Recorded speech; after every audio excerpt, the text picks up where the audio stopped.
Hello children, Mrs. Palmer here. I've recorded this message for you because in case you don't know, I'm going to be retiring from my job at the Oaks at Christmas. So when January comes, you won't see me around school.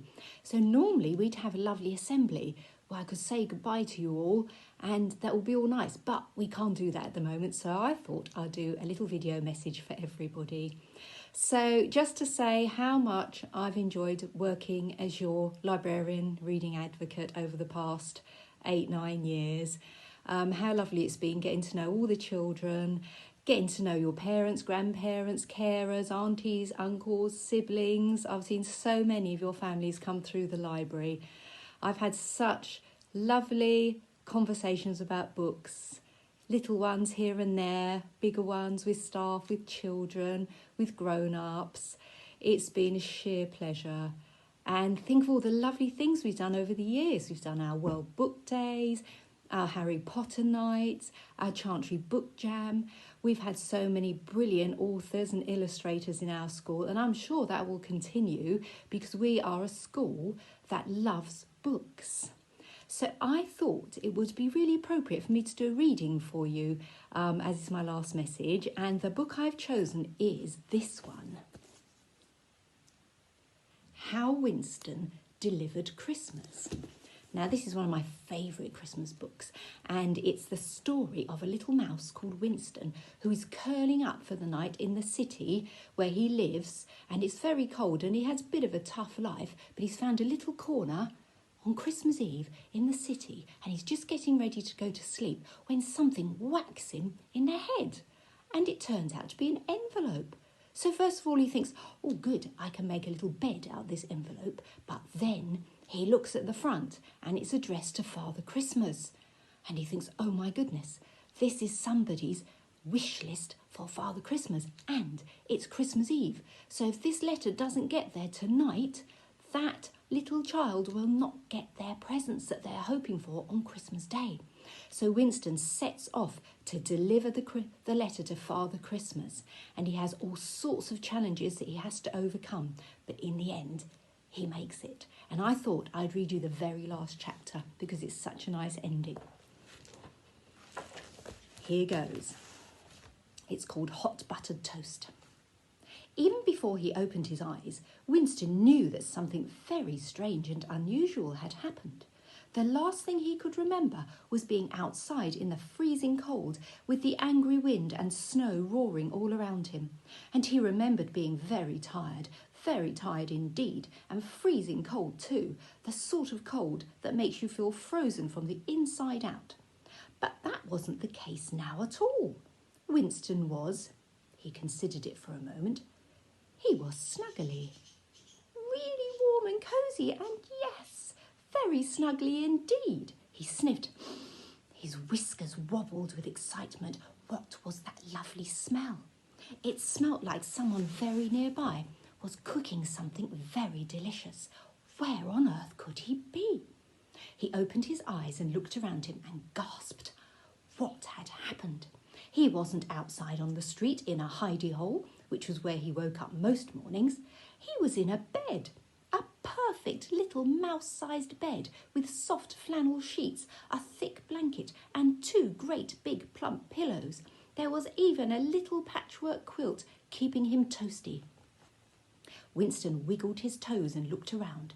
He seemed to be in a little bedroom in a house where everything was just the right size for him. There were tiny books, a small armchair, and, as Winston peeked over to look down the side of his bed, on the floor was a pair of tiny slippers which Winston knew just from looking at them would fit his feet perfectly.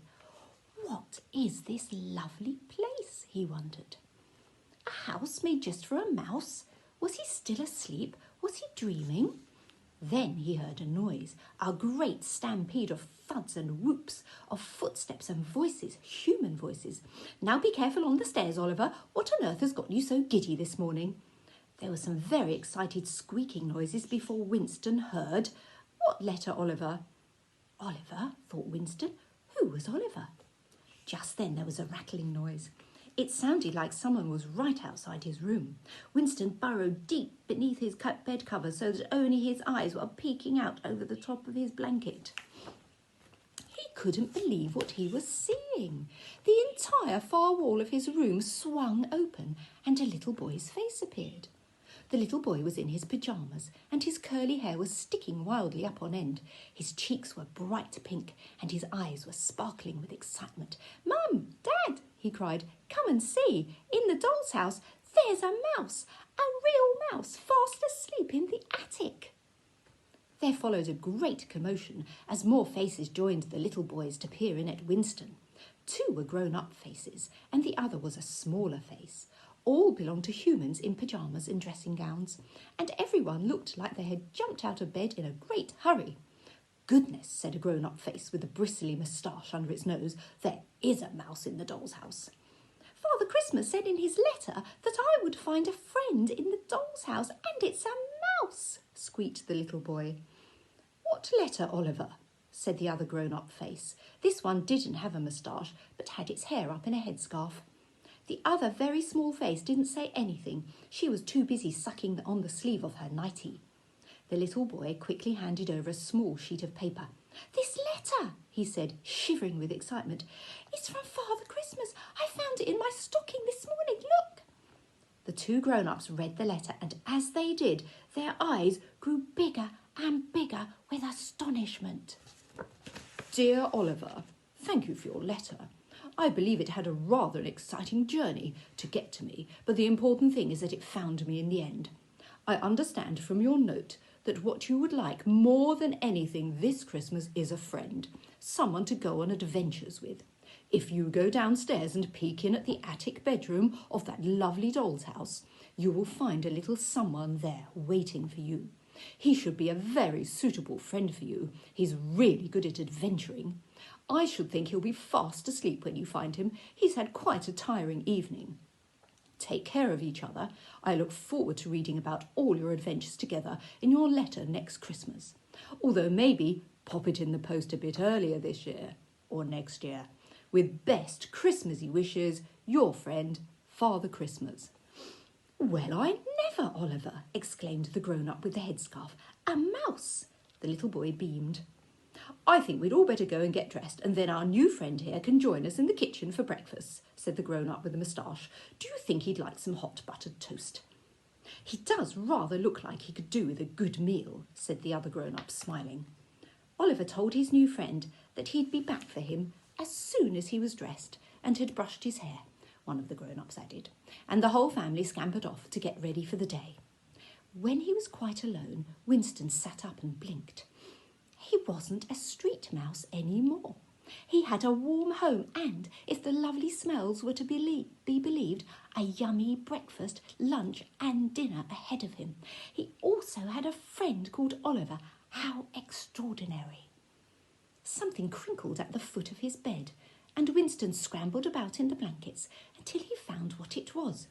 A stocking. A little mouse-sized striped stocking, and in it was a tiny letter, written in the smallest mouse-sized writing he'd ever seen. "Dear Winston, thank you so much for delivering Oliver's letter to me. I can only imagine what sort of an evening you had trying to deliver it. It must have been very exciting, but dangerous too. What a kind and brave mouse you are. For such a tiny creature, you have an enormous heart, one which understands that nobody should ever be left out or forgotten, especially at Christmas. Happy Christmas, Winston, and welcome to your new home. With love, from Father Christmas." Winston folded the letter carefully and held it very close to his chest. Then he snuggled back down under the blankets in his new bed, in his new house, in his new home.